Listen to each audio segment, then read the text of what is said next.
हमें note JS download करना है। ठीक है, तो नोट जेएस हम डाउनलोड कर रहे हैं।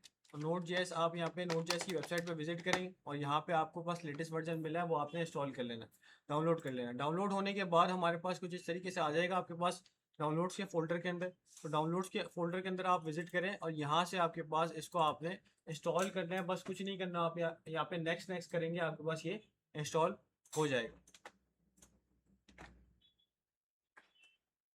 तो नेक्स्ट किया हमने, एक्सेप्ट करेंगे, लाइसेंस एग्रीमेंट में नेक्स्ट करेंगे और ये आपके पास इंस्टॉल हो जाएगा। अगर आपके पास पहले से है तो आपने चेक करना है इसको अपने सिस्टम में कि भाई आपके पास लेटेस्ट वर्जन है, कौन सा वर्जन है। तो आपके यहाँ पे कमांड प्रॉम्प्ट में आए और कमांड प्रॉम्प्ट में आने के बाद आप यहाँ पे नोड -v या -v भी कह सकते हो, तो आप वो चलाओगे तो आपको पता चल जाएगा कि लेटेस्ट वर्जन आपके पास कौन सा है। तो 24.11 वर्जन पहले से अवेलेबल है हमारे पास सिस्टम में, किसी और ने इंस्टॉल किया होगा, काम किया होगा, तो पहले से है मेरे पास। इसके साथ आपको मिलता है npm। npm हमारे पास होता है node package manager. npm -v भी आप करके चेक कर सकते हो, उसका भी वर्जन आपको मिल जाना चाहिए। तो अगर npm नहीं मिलना तो आपके पास मसला है। तो यहाँ पे एरर आ रहा है हमारे पास, एक मतलब दोबारा बंद करके स्टार्ट कर लेते हैं। फिनिश किया हमने इसको, दोबारा कमांड प्रॉम्प्ट हम, और यहाँ पे हम npm -v। ठीक है, तो npm का भी हमारे पास 11 वर्जन अवेलेबल है। npm हमारे पास होता है नोड पैकेज मैनेजर, जो आपके पैकेजेस इंस्टॉल करवा के आपको देता है। जो भी हम आगे पैकेज करेंगे, एक्सियोस करेंगे या फ्रंट एंड के कोई भी पैकेज आपको करना है, फायरबेस करना है या कुछ भी आप करना चाह रहे हो, तो इस चीज़ से हम इंस्टॉल करेंगे पैकेजेस। ठीक है, तो हमारे पास आपके पास npm भी है, नोड जेएस भी। अब हम आ रहे हैं अपने इंस्टॉलेशन के ऊपर। सबसे पहले आपने करना है एक फोल्डर बना लेना है अपना। ठीक है, एक फोल्डर बनेगा आपको, तो मैं यहाँ पे फोल्डर बना रहा हूँ, न्यू फोल्डर, और आपका बैच कोड लिख रहा हूँ यहाँ पे AI-20208208 202408C। ठीक है, तो इस नाम से मैंने एक फ़ोल्डर बना लिया। ये फ़ोल्डर मेरे पास फ़िलहाल, ये फ़ोल्डर वो है कि जिसके अंदर मैं सारी अपनी वेबसाइट्स का काम करूँगा। ठीक है, ये प्रोजेक्ट का फ़ोल्डर नहीं है। ठीक है, अगर आपने बनाना है तो आप बना सकते हो, नहीं तो आप डायरेक्ट डेस्कटॉप पे भी अपनी एप्लीकेशन क्रिएट कर सकते हो। तो अब हम अपनी एप्लीकेशन क्रिएट करने के लिए यहाँ पे हम CMD ओपन कर रहे हैं। CMD ओपन करने के बाद हम यहाँ पे एक कमांड चलाएंगे। हम यहाँ पे जो कमांड चला रहे हैं वो वीट के थ्रू होगी। ठीक है, इसके बगैर आप क्रिएट रिएक्ट ऐप हमारे पास होता है, आप चेक करना चाहो तो आप गूगल पे जाके चेक कर सकते हो, क्रिएट रिएक्ट ऐप। ये रिएक्ट की अपनी है इंस्टॉलेशन की। अगर आप चाह रहे हो तो आप क्रिएट रिएक्ट ऐप करके ये भी कर सकते हो, हम इसके ऊपर नहीं जा रहे। ठीक है, ये आपका डेप्रिकेट हो चुका है, मतलब पहले चलता था, अभी नहीं चलता ये। अगर आप क्रिएट रिएक्ट ऐप करोगे तो ही मिलेगा आपको, वेबसाइट पे लेके आएगा, वरना ये आपके पास नहीं मिलता। ठीक है, तो क्रिएट रिएक्ट ऐप पे नहीं जा रहे, थोड़ा स्लो भी होता है इंस्टॉलेशन में, आपको पास टाइम लगता है। तो हम इस लिखा हुआ भी, Create React App is a deprecated tool and is no longer the recommended way to create new React application. ठीक है, तो ये आप रिकमेंड नहीं किया जाता। हम किसके ऊपर जा रहे हैं, वीट के ऊपर। वीट या वाइट भी आप कह सकते हो। तो वीट आप यहाँ पे सर्च करोगे तो आपको मिल जाएगा। ये है क्या, ये आपके पास है बिल्ड टूल। बिल्ड टूल का मतलब ये है कि ये आपको एक एनवायरनमेंट, आपका प्रोजेक्ट बिल्ड करके दे देगा। काम आपने आगे करना है खुद, तो उसके लिए आपको एक प्रोजेक्ट सेटअप करके ये दे देगा। ठीक है, तो वीट आप यहाँ पे रिएक्ट सर्च कर सकते हो, वीट रिएक्ट, तो आपको यहाँ पे मिल जाएगा। यहाँ पे कमांड भी मिल जाएगी। ठीक, यहाँ क्या लिखा हुआ है, वीट फ्रेंच वर्ड है फॉर क्विक प्रोनाउंस। वीट आपके पास वीट ही Vite. प्रोनाउंस होता है ये। ठीक है, is a build tool that aims to provide a faster and leaner development experience for modern web projects. It consists of two major parts. अब आगे बाकी आपको लिखा हुआ है। हमारे पास ये है क्या, ये आपके पास एक बिल्ड टूल है, सिंपल। ठीक है, फिर हमने क्या करना है, इसी के थ्रू हम इंस्टॉलेशन कर रहे हैं। तो हमारे पास इंस्टॉलेशन के लिए कमांड ये आपको देते हैं। यहाँ पे नीचे आप स्क्रॉल डाउन करोगे तो npm create वीट @latest, ये कमांड हम चलाएंगे यहाँ पे। तो आप यहाँ पे कमांड चलाएंगे रन करने के लिए, npm कमांड हमारे पास है npm create वीट @latest। ठीक है, लेटेस्ट लिखने के बाद अगर आप यहाँ पे अपने प्रोजेक्ट का नाम लिखते हैं तो डायरेक्ट प्रोजेक्ट क्रिएट होगा। अगर प्रोजेक्ट का नाम नहीं लिखेंगे तो अगले में आपको प्रोजेक्ट पूछेगा, प्रोजेक्ट नेम। अगर फिलहाल मैं अभी नाम नहीं लिख रहा, एंटर किया, तो अब मुझसे ये प्रोजेक्ट नेम पूछ रहा है। आपने ये चीज़ याद रखना है कि प्रोजेक्ट नेम आप स्मॉल में लिखोगे तो आपके पास क्या होगा कि आपसे वो पैकेज नेम नहीं पूछेगा। अगर आप प्रोजेक्ट नेम कैपिटल में लिखते हैं तो वो आपसे क्या करेगा, आपसे पैकेज नेम दोबारा पूछेगा। अब मैं यहाँ पे प्रोजेक्ट नेम लिख रहा हूँ कि भाई हमारे पास है फर्स्ट प्रोजेक्ट, फर्स्ट ऐप कह लें। तो फर्स्ट ऐप करके मैंने स्मॉल में लिखा है, हाइफन लगाया है, एंटर करूंगा तो अब मुझसे वो पैकेज नेम नहीं पूछ रहा। अगर मैं यहाँ पे कैपिटल लिखता तो वो मुझसे पैकेज नेम भी पूछता, ठीक है।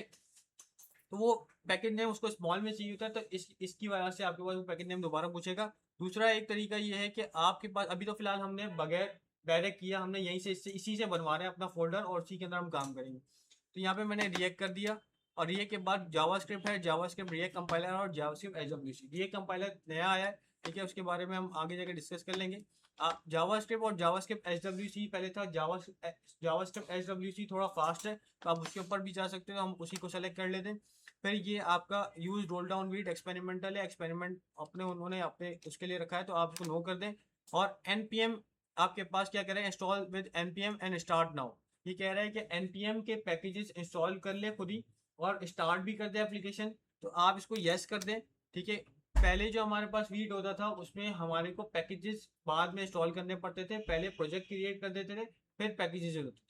इसमें क्या है, इन्होंने ये कर दिया कि भाई पहले जो रिएक्ट की एप्लीकेशन जो इंस्टॉल होती थी वो आपके पास नोड मॉड्यूल्स अपने साथ लेके आती थी, यानी पैकेजेस साथ में लेके आती थी, तो उसमें टाइम लगता था। थोड़ा टच वही दिया उन्होंने कि भाई पैकेजेस आपके पास साथ में आ जाएंगे, लेकिन फास्ट हो जाएगा थोड़ा ये, और आपके पास जल्दी इंस्टॉलेशन हो जाता है, ठीक है। तो ये इंस्टॉलेशन हो गई हमारे पास, और आपका प्रोजेक्ट भी रन कर चुका है, और आपको यहाँ पे एक लिंक आ रहा है। अगर आपने एंगुलर इस्तेमाल किया है तो तकरीबन सिमिलर आपको कुछ ना कुछ लग रहा होगा। तो यहाँ पे एक आपको लिंक आ गया, आप कंट्रोल क्लिक करोगे तो ये ओपन हो जाएगा आपके पास, पीछे प्रोजेक्ट ओपन हो गया हमारे पास, और आपको एक यूआई नजर आ जाएगी। ये आ गई यूआई। ये आपके पास बेसिक काउंटर एप्लीकेशन इन्होंने बनाई हुई है, ठीक है। अब ये कह रहे हैं कि भाई अगर आपको एडिट करना है तो आप एसआरसी के अंदर app.jsx की फाइल होगी, वहां जाके एडिट कर ले। अभी हम एडिट नहीं कर रहे, अभी हम उसके ऊपर नहीं आ रहे, अभी हम कह रहे हैं कि भाई यहाँ से हम कंट्रोल सी करके मैंने इसको टर्मिनेट कर दिया, मतलब कि मैं दोबारा बाहर आ गया, प्रोजेक्ट मेरा वहीं पे, ठीक है। अगर आप यहाँ पे चेक करो तो आपको एक फोल्डर बना हुआ है। अभी हम कहाँ पे मौजूद है, इस डायरेक्टरी के अंदर मौजूद है, हमने इस अपने फोल्डर की डायरेक्टरी में जाना पड़ेगा। तो आपको क्या करना है, जब भी आप क्लोज करोगे तो फिर आप करोगे cd स्पेस टैप करोगे और अपने प्रोजेक्ट की डायरेक्टरी में आ जाओगे। एक तरीका मैंने आपको बता दिया कि आप नाम नहीं लिखोगे, कुछ भी नहीं लिखोगे, एंटर करोगे तो प्रोजेक्ट नेम आपसे पूछेगा। दूसरा तरीका क्या है, बाहर आ रहा हूं मैं और मैंने किया, दोबारा से कमांड चलाइए। इस दफा आप क्या करें, इस दफा आप या तो प्रोजेक्ट नेम यहाँ पे डायरेक्ट लिख दें, कि आपको किस नाम से फोल्डर बनाना है, तो आप यहाँ पे लिख सकते हैं कि भाई अपना माई ऐप करके मैंने यहाँ पे लिख दिया इस तरीके से, ठीक है। एक और तरीका है ये कि आप यहाँ पे पहले फोल्डर बना लें, खुद से मैं फोल्डर बना लूँ यहाँ पे कि भाई मेरे को क्या करना है, तो मैंने एक फोल्डर बना लिया, न्यू फोल्डर फ्रंट एंड, ठीक है, फ्रंट एंड बना लिया। इस फ्रंट एंड के फोल्डर के अंदर आया मैंने यहाँ से cmd ओपन किया, और मैं यहाँ पे दोबारा कमांड चला रहा हूँ, npm create wheat @latest space dot,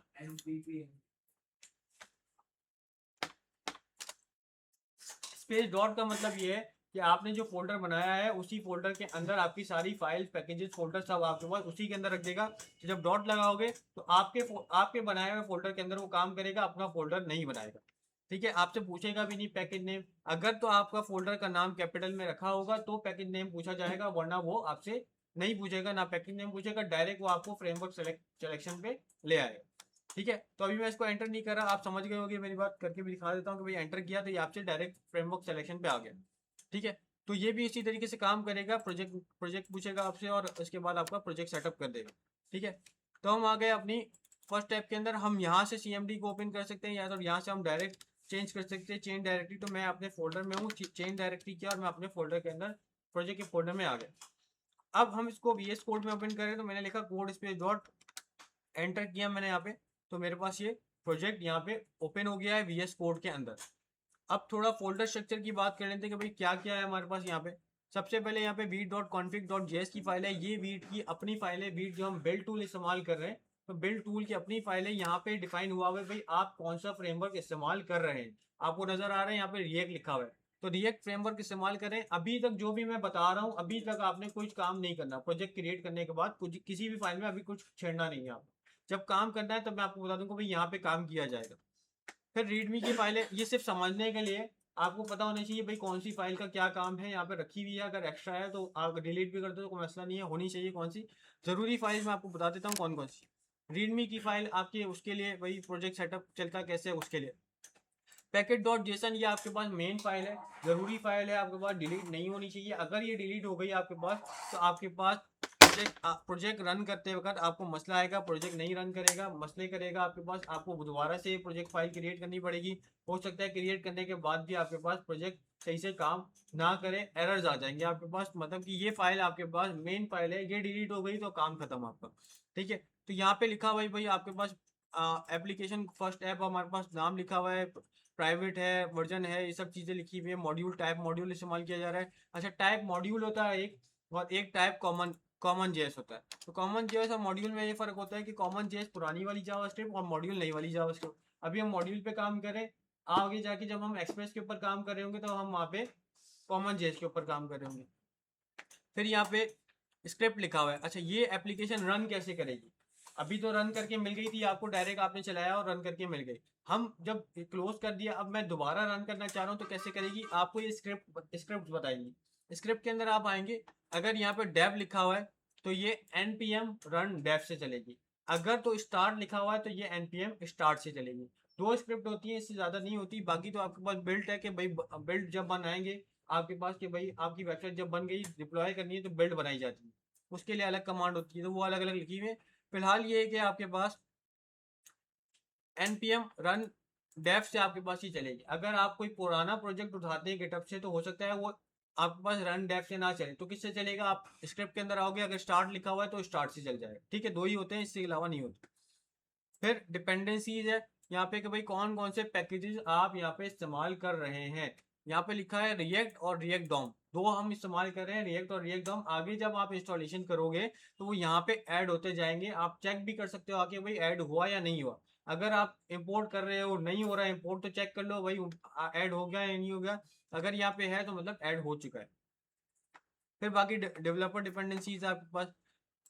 फिर पैकेट डॉट जेसन की फाइल है, पैकेज लॉग जेसन की फाइल है, ये आपके पास उन्हीं पैकेजेस की डिटेल कि भाई आपके पास कौन सा वर्जन है, कब का है, वो सब डिटेल है हमारे पास। इसकी कुछ खास हमारे को नहीं है, हम अभी इसके ऊपर नहीं जा रहे। ठीक है, फिर इंडेक्स डॉट एच हमने सिंगल पेज एप्लीकेशन की बात की थी, ये वही सिंगल पेज एप्लीकेशन की HTML की मेन फाइल है जो एक ही होगी, इसके अलावा कोई हमारे पास प्रोजेक्ट में HTML की कोई फाइल नहीं होगी। हम इसमें काम भी नहीं करेंगे। ठीक है, काम इसमें हम खुद नहीं करेंगे, हम करेंगे JSX की फाइल में काम। ठीक है, फिर ये config डॉट जेएस की अलग फाइल है, इसका भी कुछ काम नहीं है। गिट इग्नोर की फाइल है, ये भी आपको गिटअप की फाइल है, हमारे को इससे कोई काम नहीं है। फिर नोड मॉड्यूल्स का एक फोल्डर है। अब ये फोल्डर आपके पास मल्टीपल पैकेजेस, आपके पास यहाँ पे फोल्डर लेके आ रहा है अपने पैकेजेस। हमने कौन से किए थे आपको पता है? पैकेट डॉट जेसन में आपके पास दो ही थे, वही रिएक्ट है और रिएक्ट डॉम है। ठीक है, रिएक्ट और रिएक्ट डॉम आपने डॉम किए हुए थे तो यहाँ पे रिएक्ट आपको मिल जाएगा, तो भाई रिएक्ट और रिएक्ट डॉम है। बाकी क्या है?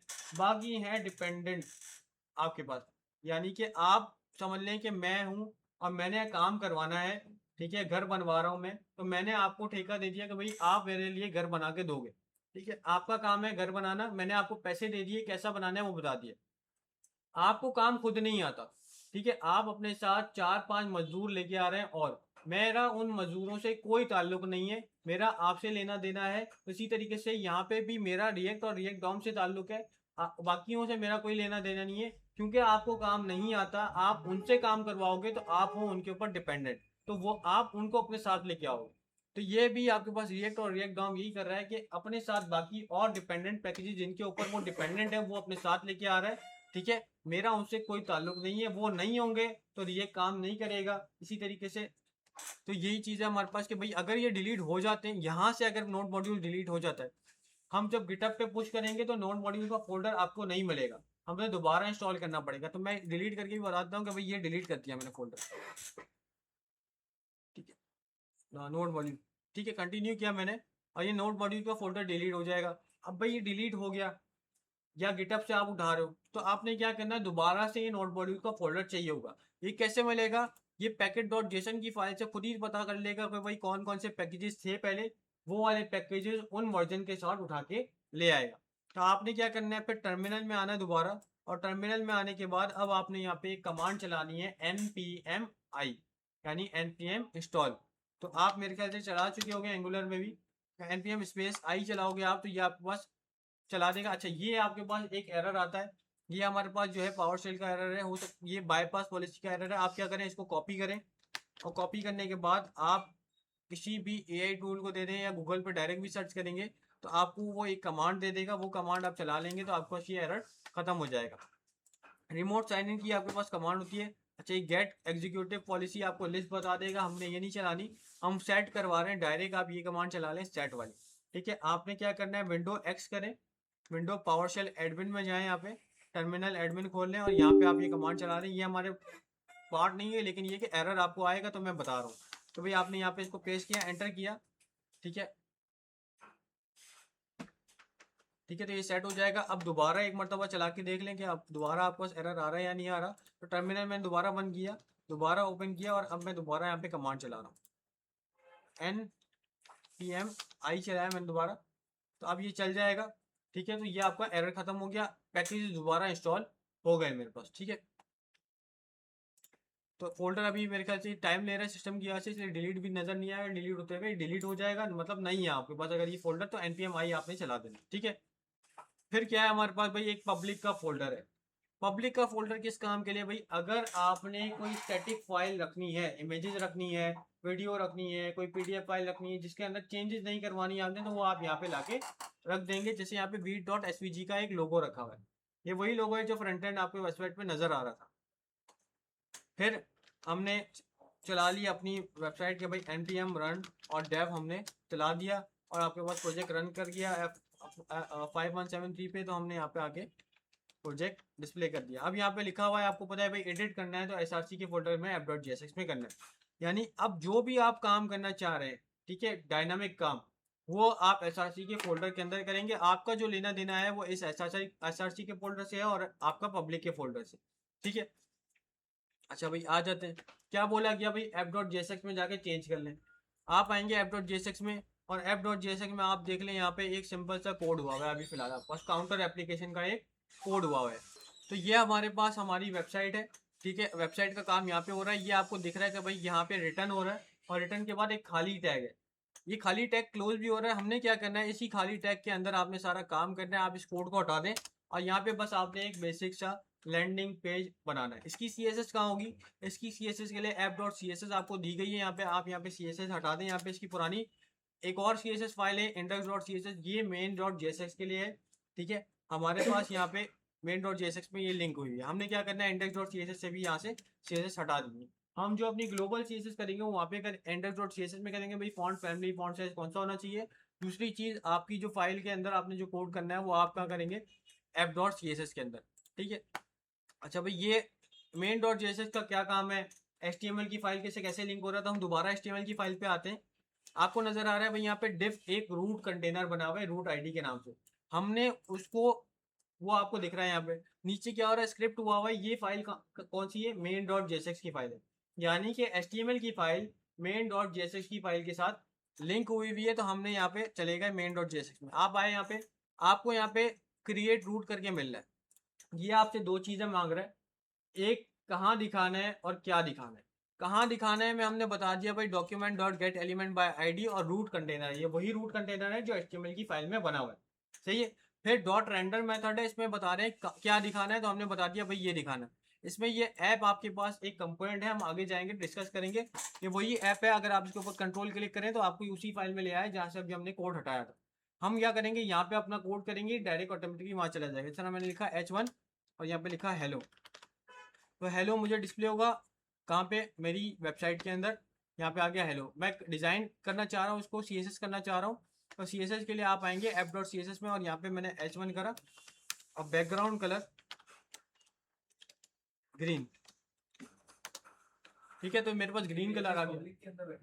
इमेजेस आपने पब्लिक के अंदर रखनी है और इमेजेस को आप लगाएंगे कैसे, जैसे मैंने यहाँ पे एक इमेज लगाई यहाँ पे, और इमेज करके आपने क्या करना है, बस आपने स्लैश लगाना है और स्लैश के आगे पब्लिक के अंदर अगर कोई फोल्डर है तो फोल्डर का नाम, नहीं तो आप डायरेक्ट v.svg आप डायरेक्ट पूरा नाम लिख दो यहाँ पे आप, तो आपके पास आ जाएगा क्या, v.svg। सजेशन नहीं आएगा, आपको खुद लिखना पड़ेगा देख के, तो ये आपका v.svg इमेज भी लग गई। ठीक है, अच्छा CSS फाइल कैसे लिंक होगी, आपको ये अगर नहीं लिखी हुई तो आप क्या करोगे, यहाँ पे इंपोर्ट लिखोगे, इंपोर्ट करने के बाद वो CSS फाइल कहाँ पे है वो देख लेना है बस आपने। तो कहाँ पे, आपके पास इसी फाइल के साथ में आपने करना है ./app.css, तो ये CSS लिंक होगी। ठीक है, बस इतना सा काम है आपके पास। तो आपने क्या करना है, अभी एक लैंडिंग पेज बनाना है app.jsx के अंदर। क्लियर है?